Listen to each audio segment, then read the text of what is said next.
আসসালামু আলাইকুম। আপনারা সবাই কেমন আছেন? আশা করি সবাই ভালো আছেন। তো আজকে আমি সহজ একটা কেক রেসিপি নিয়ে হাজির হয়ে গিয়েছি।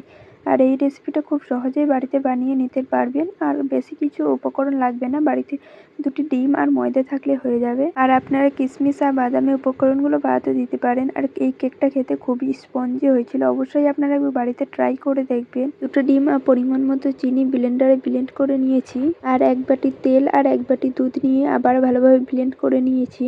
ভালোভাবে ব্লেন্ড করে নেওয়া হয়েছে। এরপর একটা পাত্রে ঢেলে নিয়েছি। এরপর আবারও ১ বাটি গুঁড়ার দুধ দিয়ে ভালোভাবে চেলে নিচ্ছি। অবশ্যই গুঁড়ার দুধটা ভালোভাবে চেলে নিবেন। আর ওই বাটির মাপে ১ বাটি আমি ময়দা নিয়েছি। ময়দাটাও ভালোভাবে চেলে নিব। তার মধ্যে আমি ইনোটাও দিয়ে দিব। আমি এই কেকটা বানানোর জন্য 1 প্যাকেট ইনো নিয়েছি।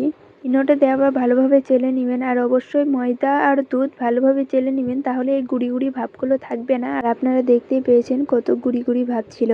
এবার মিক্সিং বোলের সাহায্যে আমি ভালোভাবে সব উপকরণগুলো মিক্স করে নিব। অনেকটা সময় ধরেই ভালোভাবে মিক্স করে নিবেন। আর দেখতেই পাচ্ছেন ব্যাটারটা কত সুন্দর তৈরি হয়েছে আর ঘনত্ব।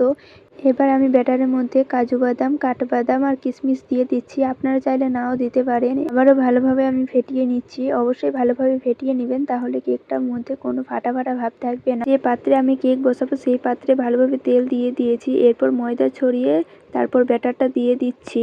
ব্যাটার দেওয়া হয়ে গেলে আমি যে কাঠিটা ব্যবহার করছি সেই রকম একটা কাঠি নিয়ে ভালোভাবে পুরো ব্যাটারটা নেড়ে নেবেন, তাহলে কোনো ফাটা ফাটা ভাব হবে না কেকের মধ্যে।